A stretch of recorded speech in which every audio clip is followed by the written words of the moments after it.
Man, I just listened to that copy and send commercial. The thing's a little bit long. I need to shorten it up. But hey, you know what else I want to tell you about? Radio.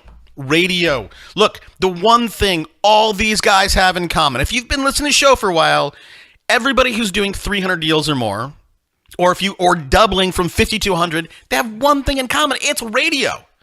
And radio is not something that you should try to buy as a civilian. Honestly, this is a very specific kind of media that if you do not know all the ins and outs, like buying a Porsche, if you don't know what to look at, and rear main seal failure, rear main bearing failure, if you don't know what to look at, you're gonna get robbed.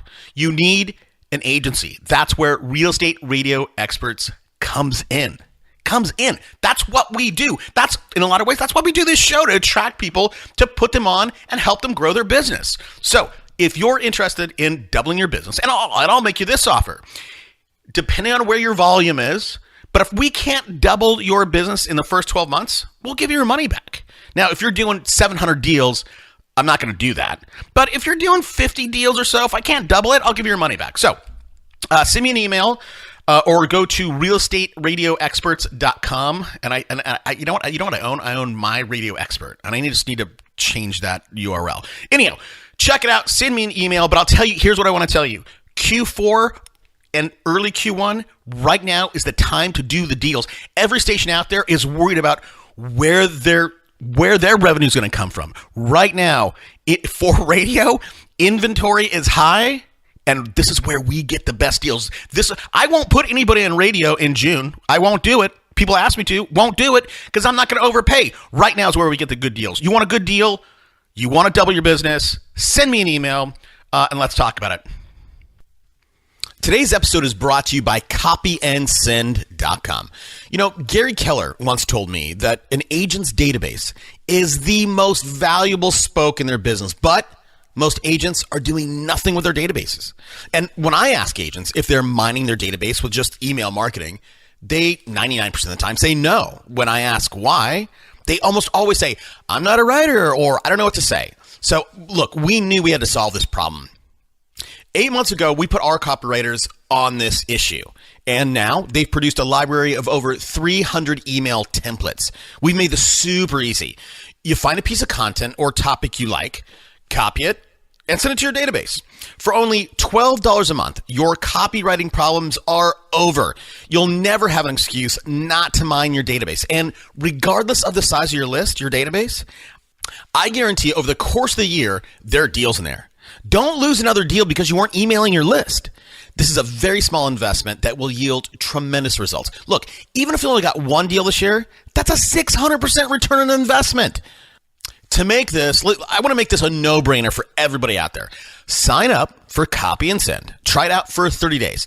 And if you are not 100% thrilled, we will refund you every penny. No questions asked. You can't afford not to do this. And if you are in the early stages of growing your list, go to the site copyandsend.com. We have an article showing you 25 ways to quickly and easily start building your list today. Copy and Send. Start mining your list today. Welcome to Super Agents Live. This is the one place where you can come and hear the most successful people in real estate. You'll hear how these super agents built their businesses, how they stay productive, and how they stay motivated. Who am I? My name's Toby Salgado, and I made my first $1 million in real estate. And I'm your host for the next 30 minutes while we talk to yet another amazing real estate entrepreneur. Stay tuned. Let's go! Yeah. Today on the show, we're doing something, I always say a little bit different, because it is always a little bit different. You know, I'll tell you, I was thinking about how to introduce today's guest, and you know what I thought of? Liam Neeson, that actor Liam Neeson. If you've seen any of those Taken movies, the one anchor line in the movie is he always says to the bad guy, he says, I have a very special skill. And today's guest has a very special skill. He is an expert in direct response marketing. He has a very big podcast with another super expert marketer guy named Joe Polish. It's called I Love Marketing. Go check it out. He's got a book called Listing Agent Lifestyle. It's not out, but we're going to talk a little bit about that. I'm thrilled to welcome Dean Jackson. Dean, thanks for taking the time out, man. Wow. So good to be back. For It's sure. a rarity. It is a rarity. Special, plaque. Yeah. I normally hate having guests on twice because I feel like I always hear the same story, and I get bored. I end up reading the news while I'm doing an interview. Okay, look, for those crazy people who don't know who you are, we're going to get to what you do and how you do it. Sure. But before that, tell us a little bit about you, about Dean Jackson himself, and then we'll get into how you evolved into where you are today. Sure. I've had two big passions in my life. That's real estate and marketing. And it started out as, looking back on this just recently, that next year, November, will be 30 years ago that I got my real estate license. And this whole, I've been pursuing the application of marketing and direct response marketing to real estate for all of those 30 years. And I start to see all the things that have changed, and all the things that really haven't changed. I was thinking back, like in 1988, state-of-the-art technology was the new fax machine that we just got with the thermal paper, the roll of thermal paper that you had to go run to the photocopier and photocopy it real quick before the ink disappeared, And the phones were like briefcases. That's it. Yeah. And that was state of the art back then, and all the information that we had access to as real estate agents was our power, right? There was no way for consumers to get information about homes for sale because we had that catalog. Like back in the day, the MLS would print a phone book every other week with all of the listing information and deliver it to every, real estate agent. And every other Tuesday, we would get this MLS catalog. And that was like our lifeline to all the information. But the consumers had it so bad because the only way they could get information was they would have to wait for the Wednesday paper or the Friday paper to come so they could look at all the new listings, or they had to drive around and find signs or open houses or drop into a real estate office. And if you had that information, you had all the power. They had to come to you. That's your unique value proposition back then, right? It sure was. Yeah. And now, fast forward 30 years, every piece of information, including the history and everything about all the comparable sales, everything is available instantly online to anybody with a cell phone. It's like that value proposition, having to give you access to the information, isn't enough, And it's like, it was really interesting because as I was thinking about it, how all of that technology that's evolved, all the things that we have now, virtual tours and virtual reality and drones and all these things, the internet that we can get information out there, I started thinking, have anything fundamentally changed? Has it really improved the outcome? And by outcome, I mean the things that really matter. That are homes selling faster, and are they getting more money relative to their asking price? And I'm not sure that they really are. I looked back; it reminded me of golf. I started looking back, and in 1990, the leading driver on the PGA Tour, the distance was 279 yards, and in 2017, it was 336 yards, right? So an improvement of 57 yards through technology, driver technology, golf ball technology. They're driving the ball further. But when you look at the thing that really matters, which is the score, the scoring average, the leading scorer compared 1990 to today has improved less than 1/4 of one stroke. So all that technology is not really making a difference in the actual outcome, And I started thinking about the reason that is true about both real estate and golf is that you can't digitize the last 100 feet of a real estate transaction. And you can't digitize the last 100 feet of a golf hole. That's where your skill comes in, right? You still, no matter what, have to get the ball on the green and in the hole. And you still have to get the buyers and the sellers to come to an agreement and collect a fee. That's really what it comes down to. Now, we've just got more opportunity to expose yourself to millions of people because of the internet, right? The whole world is our audience, but not everybody in the world is looking for a 3-bedroom ranch in the Happy Valley School District. Dean, hold on, man. Hold on. I hate to derail a guy like you, but I want to pick your brain on something really quickly. So sure. So there's the whole thing. Okay, yeah. So there's a book called The Rise of Superman. I don't know if you've read this book, but No. I won't get into it. But it's all about how going from the 80s, let's say, like you said, 88 to today, every single extreme sport has gotten way more extreme, right? Today, guys on, motocross bikes are doing triple flips, off the bars, holding the seats. In 88, they're doing, 15-foot tabletops, and that was like the big deal. And the book makes an argument about specialization, right? Like, some guy might be able to do a triple backflip, but you put him on a race course and the dude can't race. So Right. when it comes to something like golf, right? So you got the long game, right? You're off the tee, you hit it 300 yards, then you have to chip up, and then you have to putt in. You can't digitize that last 100 feet. Just again, I'm reiterating what you said. You can't digitize Right. that last, a few pieces of a real estate transaction. Do you think that if a person or somebody could build a team with crazy unique specialties, do you think that improvement? Let's say golf was like baseball. And you could put your driver up, then you could put your middle guy up, and then you could put your putter up. Do you think the averages would go up more than the 1% you're seeing? Yeah, you wonder, right? Like, I think that where you were onto something with the specialization. So I want to latch onto that and go down this thing, because I think that we are in the transition to potentially the greatest time ever to be a real estate agent. Like, I'm bullish on the real estate industry as a vehicle for creating wealth as an entrepreneur. There's so many people who are touting the demise of real estate, but I think that the future of real estate is better than we can even imagine.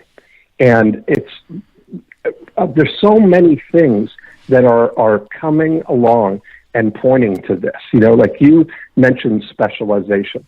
Have you ever heard of the term ghost restaurants? No.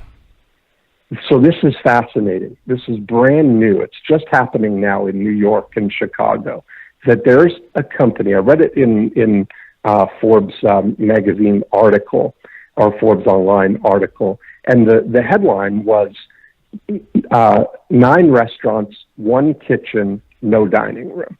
And it was about this company that is operating in New York and Chicago as a virtual restaurant consortium where they have 1 kitchen and they run 9 brands, 9 restaurant brands that only exist on Grubhub and Seamless.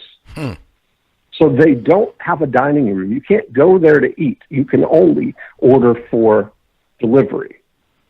And so there, you think about specialization like that, what you just said, fundamentally the same thing. You get the ingredients and you put them together and you cook them and you put them in a bag and you deliver them. But when you can specialize out your offerings so that for somebody who's in the mood for sushi, the only thing that you have is sushi, or if somebody's hell-bent on seafood, that you've got seafood or Italian or whatever it is, rather than one big restaurant with this big menu Right. that happens to have all of those things on it. Well, it's a difference between In and Out. You want a burger and fries, you go to In and Out, right? Because Right. and that's all you get. You go to Cheesecake Factory, holy smokes! Right. Like 18 pages, like I can't even read it. Yeah. Like just get Creole food, right? Like it's Asian food, like it's insane.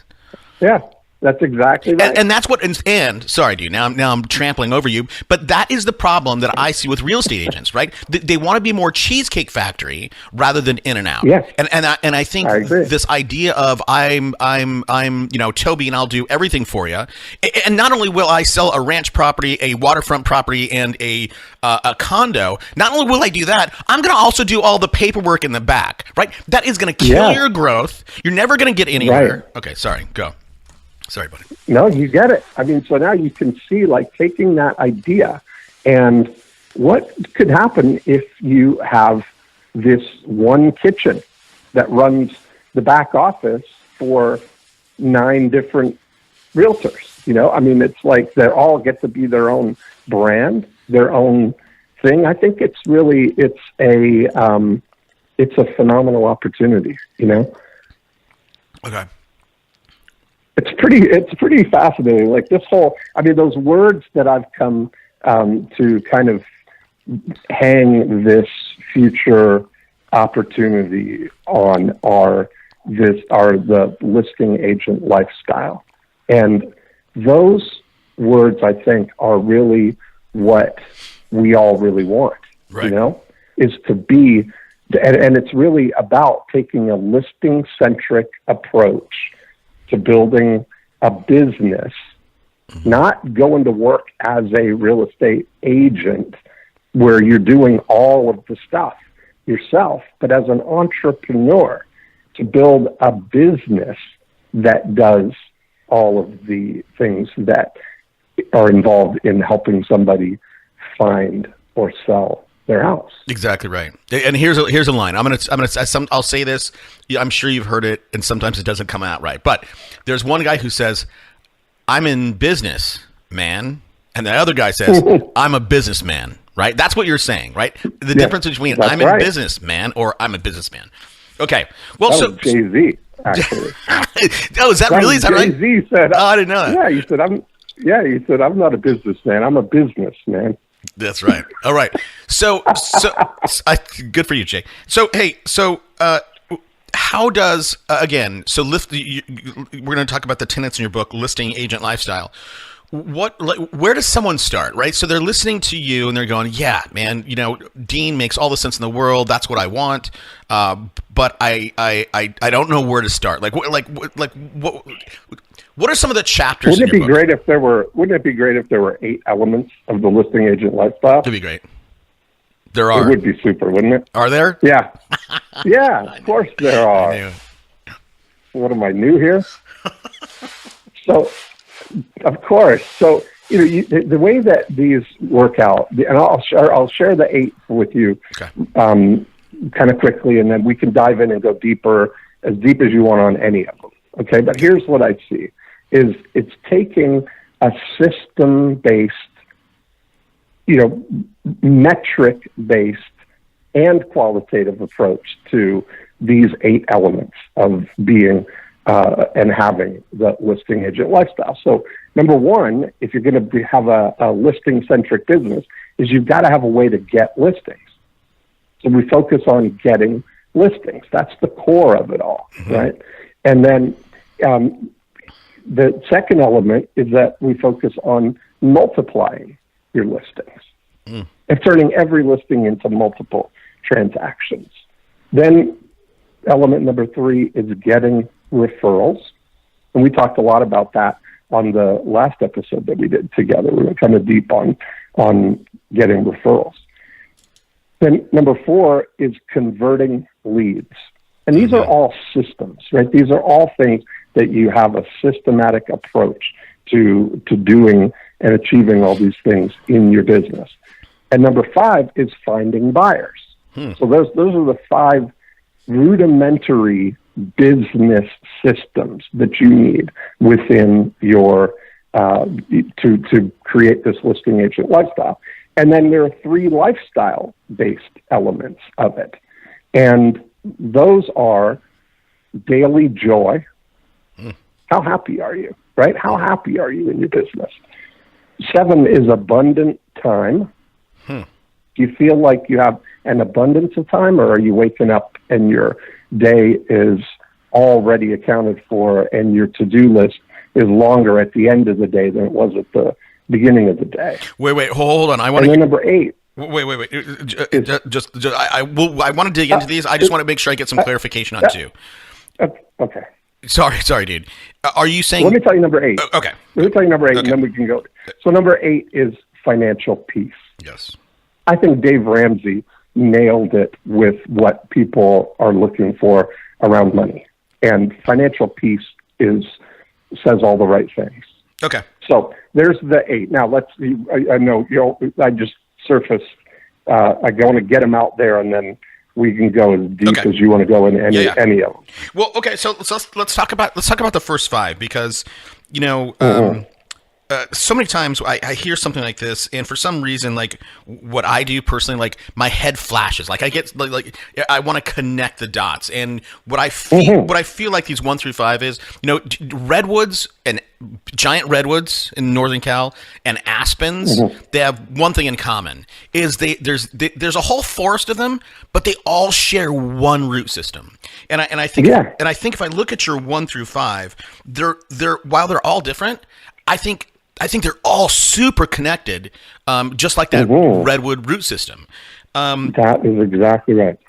So convert get listings. So you have 4 as converting leads, and I think and you have number 1 is get listings. What you don't have on here is get leads, and I think most people, that's where they get stuck. They're like, oh, okay, great. I hear get listings. I'm going to multiply. I'm going to get referrals. But to what? Yeah, to what end? That's the thing. Getting leads is a commodity right now. Yeah. So, and that I look at it that these getting leads in the context of one of these systems, right? I look at getting leads isn't a bankable result. You can't take a lead to the bank, right? Yep. And so what I'm talking about are things that actually ring the cash register. Okay. Right?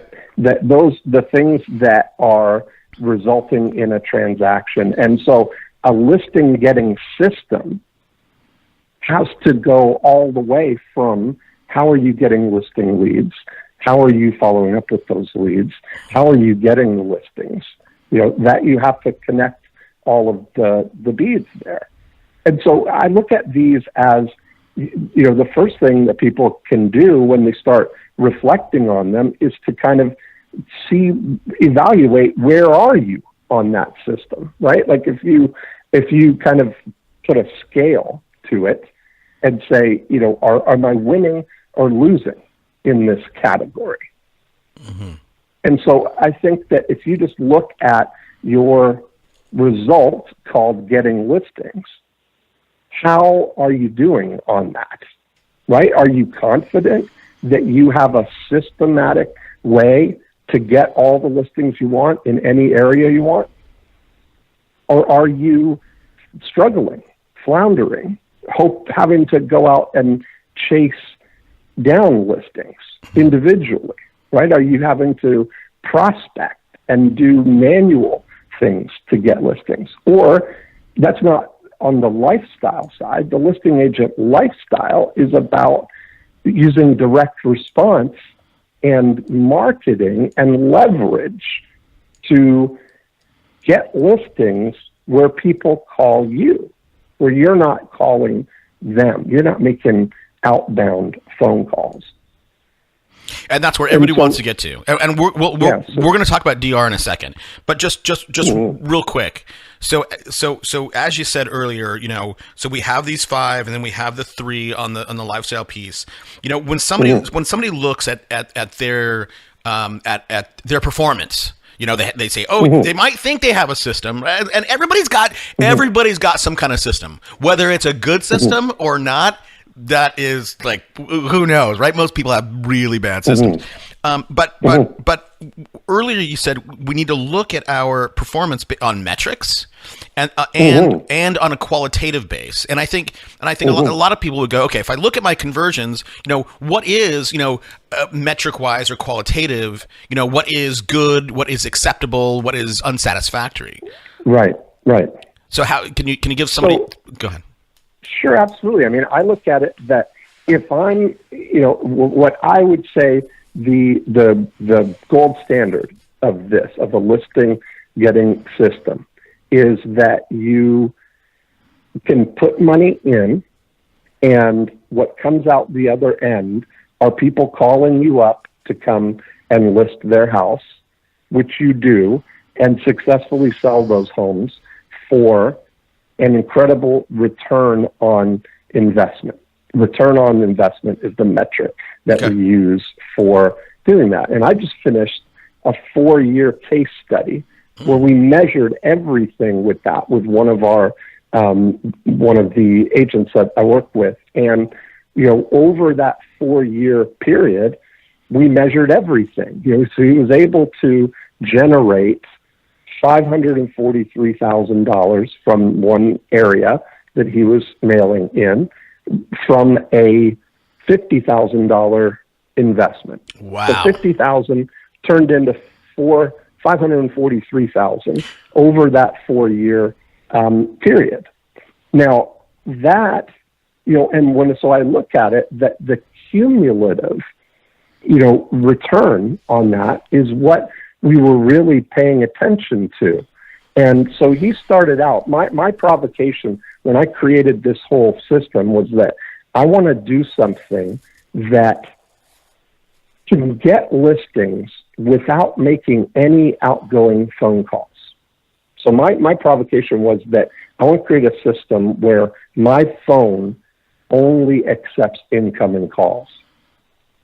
And so that, right? I mean, that's the thing that everybody would be completely thrilled with, right? So that's what I've spent all of this time focusing on. So about 12 years ago, I launched a program called Getting Listings. And this, one of the guys who we did this 4-year case study with, this is what's happened. And so I've started measuring and tracking all of those things. Now, what happened through this is that there were a couple of really great insights. First of all, he mailed from September of 2013 till September of 2017, makes up the 4 years that we did here. But he mailed from September to February before he closed his first transaction. Okay? So he mailed 5 months, closed his first transaction, and was way ahead of the game. Like, that was the ROI that got it. But here's the thing. When we look at what happened with all the people that responded in the first year of mailing the postcards, he did transactions with 21 people that responded in the first year over that next 4 years. Some of them as long as 3.5 years later. Mm-hmm. And so the extended ROI, like thinking about this as, I talk about it as creating listing oil wells, that you create this oil well. Once you strike oil, it's now self-perpetuating. It's a self-perpetuating money machine, because all he really put in, he spent $50,000, but all he really put in was the seed money to get to the first transaction where he got all his money back, and then it's self-funding. And he's just kept expanding and expanding it, So let me add, okay, yeah. So that's I love hearing studies like that, and nobody, and very, very few people in this industry have done it. And I want to say one thing that you said, and I want to reiterate this for everybody listening, and it's this: if you are not measuring it, you will never be able to manage it. And too many people do not measure, but they try to manage something they're not measuring, and it drives me batty, because I'm like, anyhow, well, we won't go there. On this guy's graph, 4 years. So it took him 5 months. And here's the problem, dude, right? So most people would be throwing in money and they're like 4 months in saying, I'm not getting anything. I'm quitting this. This doesn't work. It doesn't work. Exactly right. So on this guy's graph, was it hockey stick? So it was flat. And then did it just like it was the density of transactions more near the. I'll text you the picture of it. But what we did basically is, if you can imagine, I'll describe it for you. We take the months, from September 2013 to September 2017 across the bottom, and then we put a red dot on each month to show the cumulative amount of money that we've spent sending the postcards. So let's say it's $1,000 a month to mail the cards. And so month 1, you spent $1,000. Month 2, $2,000. Month 3, $3,000, $4,000, $5,000, all the way. So at the end of the year, you would have spent $12,000 for 12 months, okay? Or whatever the amount was. That's the first thing that we record. Then the next thing that we record is we put green dots to represent the commissions that you made from selling the homes from the people who responded. Okay. Mm-hmm. So for his chart would look like red dots all the way up to February and then a green dot above. So let's say it was $5,000 that he spent, but he made $15,000 on that first transaction. We would put in that February the green dot at $15,000. Mm. Then let's say the next month he did another one for $10,000. So we would add that to that 15 and on the, so it would be up to 25 now, and he would have spent $6,000. Mm-hmm. And then let's say 2 months later he does another one, and it's up to $40,000 earned, and it's at $9,000 spent. So we're measuring all of that. But what we also do is we take a yellow line and we trace back to what month did the people respond to the postcard. So we know how long they gestated. What was the average? That's when I look at the thing, I haven't done the average, but when we look at all of it, what was fascinating was that in the first year, there were 21 transactions from people who responded in that first year.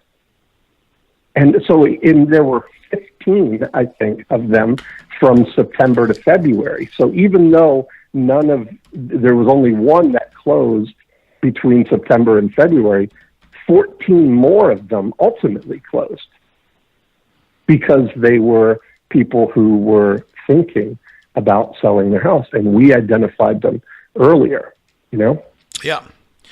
Okay. So and stayed in touch with them.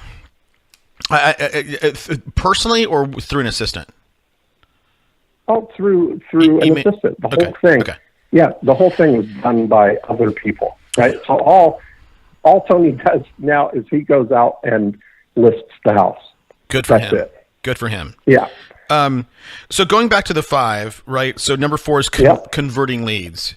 And I think I think this is where I think if anybody, and this and in a lot of ways, what people don't understand, this is what you do. You write copy, and those postcards that this guy is sending out, I'm sure you put a lot of input into them. I'm sure they were phenomenal. I wrote every word. The thing is that I wrote every word of everything that went out. I mean, I wrote the postcard. I wrote the voicemail that people hear when they dial in. I wrote the landing page. I wrote the email that follows up. I wrote the cover letters that go with the initial package that we send out. I wrote the book called How to Sell Your House for Top Dollar Fast that goes out with it. I wrote the 12 Get Top Dollar newsletters that go out to the people every month after they've responded. So there was zero creativity required from any of our agents to do it, right? I've written every element of it and set it up so that I could do it in a way that somebody could just deploy this and get the phone calls. So how do I buy that from you, or can I buy that from you? Well, that's all through we have all of that in our GoGo Agent. You have all of program. That GoGo Agent's cheap. Yeah. It's like $100 or something, isn't it? It is. Well, it's $79 a month. Yes. And you get access to all that stuff. Whole different topic. Do you find, because we have a different, because I'm just curious about this. Yeah. So we have a product. We have a product called Copy and Send. We have 300 email templates because people aren't sending out emails. And I've had a handful of people, and dude, we charge $144 a year, $12 a month. We want to make it super cheap. I've had these cheap paranoid agents literally sign, and I'd say, hey, we get 30-day money back guarantee. You don't like it, we'll give your money back, right? $144. I've had people literally go download every single one, and then on day 29 ask me for a refund. Now I give it to them, but I'm like, right. Do you find scarcity minded people do that to you? Just out of total curiosity for me. Well, I imagine there are, but I don't care. Yeah. I mean, the thing is, it's like that's going to be that person that's doing that and trying to replicate everything is going to spend more time and money trying to replicate it than trying to just plug into what I've already got for them. Right. To do it. Okay. Right. And so I 100% agree. Okay. So everybody, GoGo Agent, is it gogoagent.com? That's right. Okay, go check that out, everybody. I mean, $79. Okay, so converting leads. I think this is where so many people spend time on scripts and fighting objections, and and they end up sounding like everybody else. What do you think is the one thing that and I guess if people call you, converting leads is a little bit easier, but what advice can you give the audience on that big topic of converting more leads? So the first thing is that it's got to come with a mindset, right? And that my mindset towards it is based on fact and just the understanding that leads today are not, they're not going to convert right now as much as they're going to convert over the next 12, 18, 24 months. And so my advice to people, and I see it all the time, is I see people in Facebook groups and on things, Zillow bashing or Realtor.com bashing or whatever it is, saying those leads are no good. I tried it for 3 months and I didn't get anything, right? And you realize that what they're doing is they're generating a lead or they're getting a lead. They're immediately jumping on the phone, hammering this person, trying to tie them down and close them for an appointment and trying to wrestle them and convert them, thinking that they're going to be able to do something about it. And so what I take is I take an approach that I'm looking for 5-star prospects. And what I call 5-star prospects are people that are willing to engage in a dialogue. They're friendly and cooperative when you talk with them. They know what they want. They know when they want it, and they'd like you to help them. Right. That's a 5-star prospect, right? So all I'm looking for are the 5-star prospects. And the reality is that you can only discover 5-star prospects. You can't create them, right? They either are or are not a 5-star prospect. And so my attitude towards it is I'm going to treat everybody like they are a 5-star prospect until they prove that they aren't, versus treating them like they're not a 5-star prospect and making them jump through hoops to prove that they are. That's why this whole default mindset about leads is that they're somehow dirty. Even the language of it, right, is that are they scrubbed leads? Are they qualified leads? Agents look at leads with such disdain, right? I don't want any tire kickers. I don't want a bunch of time wasters. They want people to, when they call them, they say, yeah, we were thinking about it. Come on over. Yeah. That's what they're looking for, Right. right? And that's not reality. That's fantasy land, right? And so when I first started really, really going deep in lead conversion maybe 20 years ago, and I found, all these, I went like total academic and like science of it, and there's studies that I've found that this has been this is what I've hinged everything on, that there's a company that did a study on, they handle inquiries for all kinds of industries, right, across industries, millions of leads a year, and they do something that they call did you buy surveys, where they'll handle all these incoming things. Then their research department will call up people at 90-day increments, samples from 90 days, 6 months, 9 months, 12 months, and they'll just ask one question. They'll call, let's say you went to the home show and you inquired about faucets at the Kohler booth, and they'll call you up and they'll say, hey, Toby, you inquired about faucets at the home show. Have you bought any faucets? Not did you buy faucets from Kohler, just did you buy faucets? And what they found was that just over half of the people that inquire about anything will do what it is they inquired about in the next 18 months. And only 15% of them will do it in the first 90 days.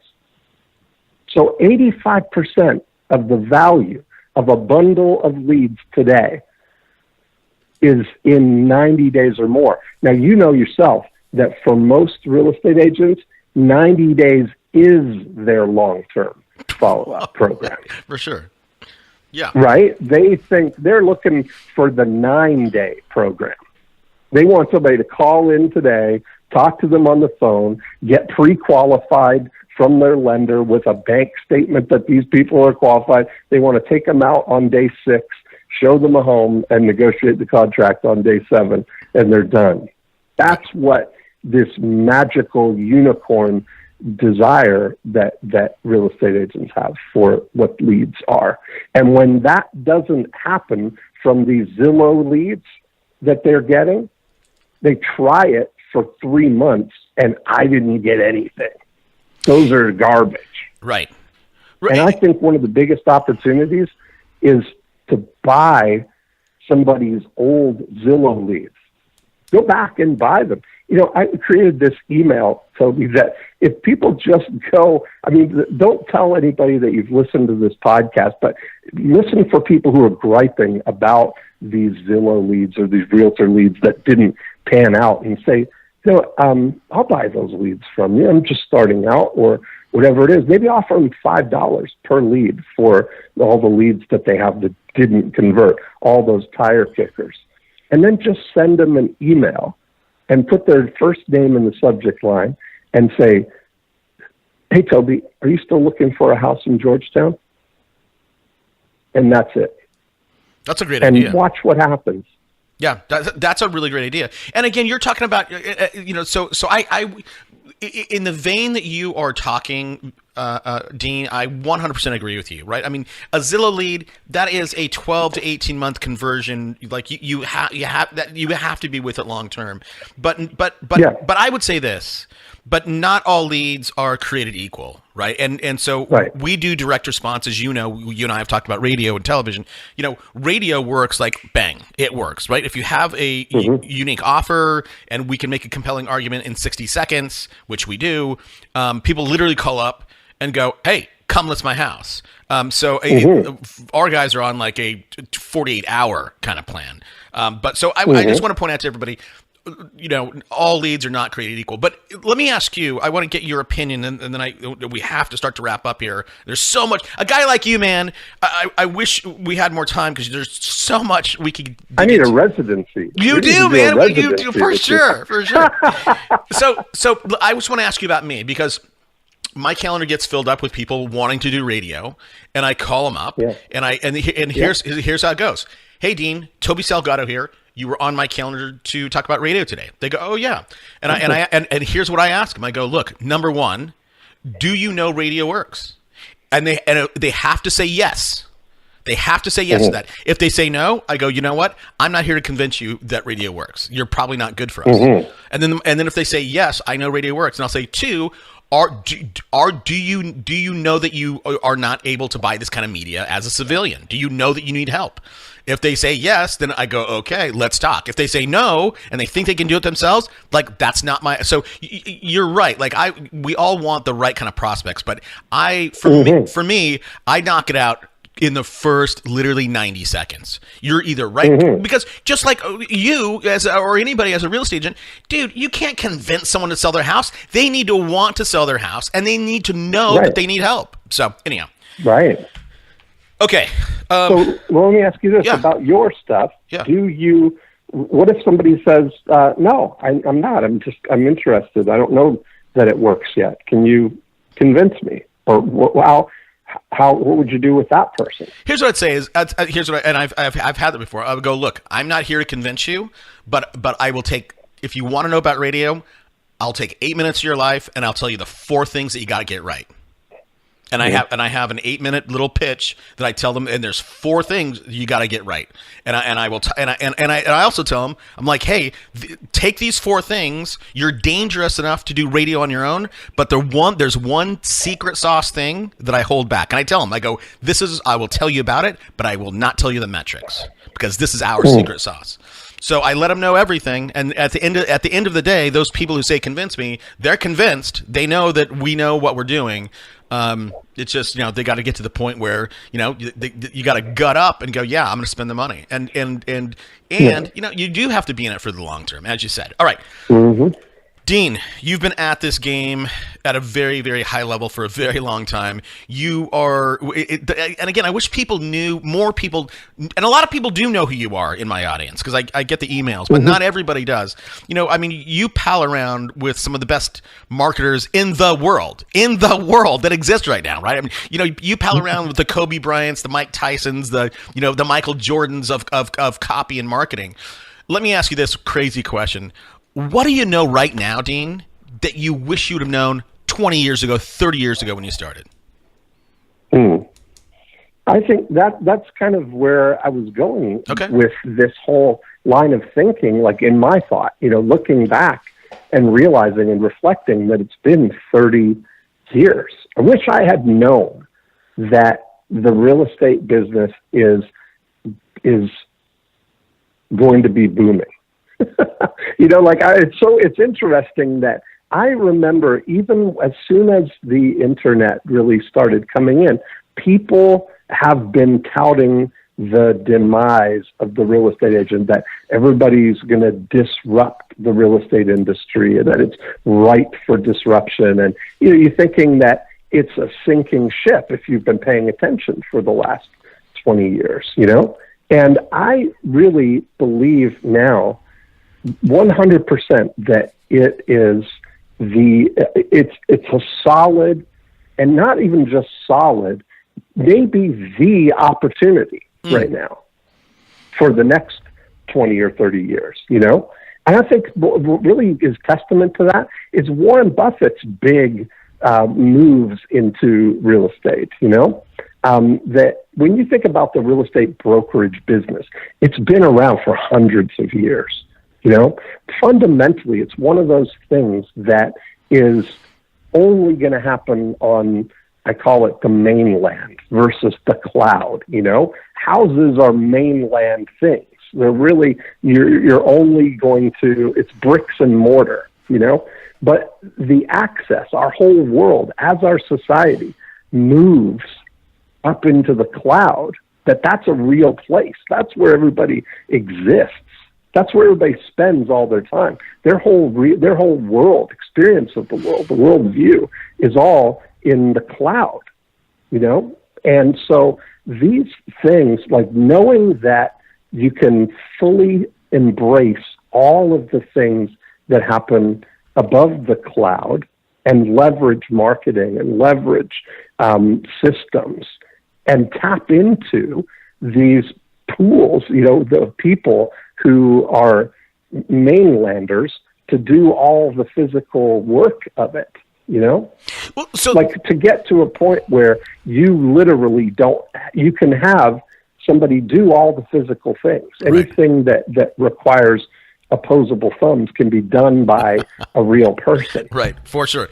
And dude, I'm going to talk to you as long as I can. I have another call that I have to take. It's supposed to happen in 6 minutes. Who knows? So I'm going to talk to you as long as I can. If I have to do a hard stop with you, okay. Let me ask you this. This is some prediction. Here's a thing with real estate right now, and this is specific to San Diego. Maybe we may be seeing this across the nation, but you know, we have homeowners, people who own homes and who own rentals, that we all have phenomenally low rates right now, right? I mean, the rates, historic low rates. However, at least here in San Diego, what we find, and you know, this is Southern California as a whole, right? So we're not building more houses. So what happens? Rents are going up, and for those renters, their wages are stagnating. Those people will never, ever, unless we have another crash, those people will never, ever be able to buy homes. So if you think of that, if we think of, you know, these renters have a very low, for the most part, very low likelihood of getting into a starter home. And the people who today are in a starter home are going to have a hard time moving up, because the people who are in the mid-level homes, and a mid-level home here is like, you know, maybe $750,000, right? There's no movement. What's your advice on people?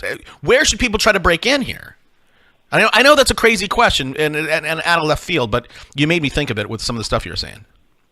Well, do you think that people are going to move out of San Diego? I mean, you know, these are all microclimates, right? Yeah. Micro academic climates that more people than ever are choosing San Diego, right? And as it becomes less and less relevant where you are geographically, the people, what is San Diego right now full of? It's full of all the people who can live anywhere in the world. And they choose to come and live in San Diego because it's the best weather available in the United States, right? Mm-hmm. So the pool of those people is going to be getting bigger and bigger. That's what drives prices. That's what drives everything, right? Okay. So you can't, my best advice is to be one of them. Make more money. Right. Exactly right. I agree. All right. We always ask for a book recommendation, and I'm curious to hear about what, like, I know you probably are a voracious reader, and maybe you're not. I really am. Well, are you? I am. Well, but you know, a guy like you, and even me, right? I know all the authors, so I don't need to read their book. I get to talk to them. So here's the setup. I'm an aspiring agent. I know them, and I read them. There you go. Okay, I'm an aspiring. I do too. For all those everybody else out there. So I'm an aspiring agent. So I think two. Yeah, I got two recommendations. All right, let's go. Then. So I would say that because of this tone of what we've been talking about here, there's two things that will make a difference if you're buying into this like better future idea. Peter Diamandis has a book called Abundance, and he has another book called Bold. I count those as one book. Just read Peter Diamandis stuff. And then there's a guy, Salim Ismail, who wrote a book called Exponential Organizations. And that is, if Peter's is the idea book, the wish book for the future, just kind of getting yourself tuned in to what's going on there. Salim's book is the playbook for it. The playbook for how do companies that go from 0 to $1 billion in 18 months do that? How are the Ubers taking advantage of all the shift right now, Airbnbs, all these Instagrams, all these companies that are, you know, fundamentally taking over the things that have traditionally been sort of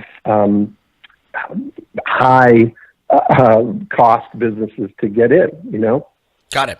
So everybody, so let me ask you this. You know, I'm not listen, Peter Diamandis is a very, very, very smart guy. Right. I respect him a lot, but he's a little bit too futuristic for me. When people start talking about AI and, you know, I mean, would you rather, there's the thing though, is do you know this is what I kick myself. I'm part of Peter Diamandis's mastermind, right? And I know Peter, like we're friends. And I literally in 2014 could have bought and should have bought Bitcoin when he first told me about it for $500. Now, I'm just saying, like, how much of a head start on the future do you want? Right. If you buy into this, just get tuned in and look at where it's going. You can never have too much of a head start for it. You're right. You're right. That's what Salim's stuff did for me. I'd say it's never too futury. That's mainlander. That's mainlander. Sorry, thinking. dude. You're right. You're right, and that's me. So I got to work on that. So everybody, if you want to get Peter's book, Bold or Abundance or Expendable Organizations, get a copy on us. Just go to audibletrial.com/superagentslive. Last question for you, Dean, is you are in the middle. You're always doing a bunch of stuff, right? Guys like you are always in the always in the middle of. Do you have a daily routine or habit that you think has contributed to your success today? Yeah, I wake up every day and I say, what would I like to do today? And that's, that's the whole, I've got that abundant time element dialed in. And that's because I've been focused for all these years on creating systems that support the money-making parts of my business, right? To give me that freedom. So I'm always focused on the things that I'm excited about. And right now I'm really super excited about this listing agent lifestyle idea and spreading that word. I've got that new, the book's coming out, but I've got a podcast that just started called Listing Agent Lifestyle. Whoa. And it's up now. Whoa, I got to check that out. That's going to be so that's where I'm going to, be writing and working on the book, but all the ideas of it we're going to be sharing. That's the front line of it. If you want to get into that listing agent lifestyle mindset, that's the place, listingagentlifestyle.com. Cool. Everybody, go check that out. Dean. Dude, sorry, I called you Peter. I'm looking at my notes. Hey, so I obviously want a signed copy of your book when it does come out. Of course. I'm happy to help in any way that I can, if I can. And dude, let's keep in touch, man. Let's talk soon. Okay, man. Always enjoy it. Thanks. Talk soon. See you, bud.